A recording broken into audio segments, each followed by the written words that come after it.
देखिए, पहली बार तो बात तो ये है कि ये कार्यकर्ताओं का चुनाव था। इसलिए हम तीनों पार्टियों ने यह तय किया कि जहां जहां कार्यकर्ता प्रबलता से चुनाव लड़ना चाहते हैं, वहां कार्यकर्ताओं को लड़ने दिया जाना चाहिए, क्योंकि ये बिल्कुल हमारी आखिरी इकाई है शहरों में।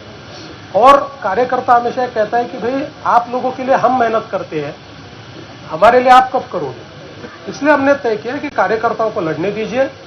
हम तीनों नेता अपने कार्यकर्ताओं के लिए प्रचार में भी गए। मैं मुख्यमंत्री हूं, लेकिन मैं 10,000 वोट वाले शहर में भी गया, क्योंकि वहां कार्यकर्ता लड़ रहा था और इस माध्यम से लोगों तक हमारी बात पहुंचती है।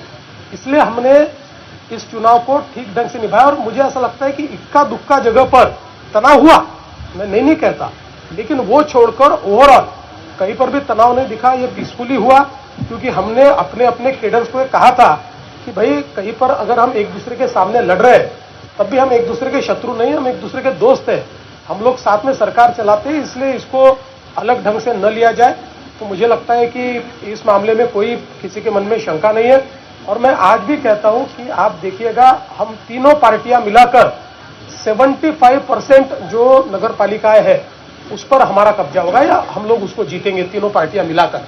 और अब ये तो ठीक है कि 21 तारीख का मतदान, अब उसके ऊपर तो मैंने उसके ऊपर मेरा भाष्य किया है कि बहुत ही गलत निर्णय है। लेकिन अब चूंकि न्यायालय का निर्णय और इलेक्शन कमीशन का जो निर्णय होता है, दोनों को स्वायत्तता है, तो उस पर हम ज्यादा क्रिटिसाइज नहीं कर सकते। लेकिन मुझे पूछेंगे तो मुझे चुनाव डेफर करने का भी और जो काउंटिंग है उसको डेफर करने का है, दोनों निर्णय मुझे ठीक नहीं लगे हैं।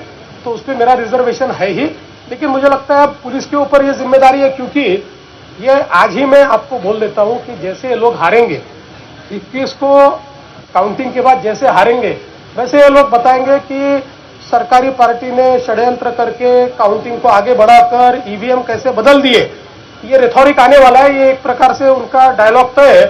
लेकिन फिर भी मुझे इस बात का विश्वास है, और इसलिए मैं तो आज अपील करता हूं कि इलेक्शन कमीशन ने पॉलिटिकल पार्टीज को अलाउ किया है।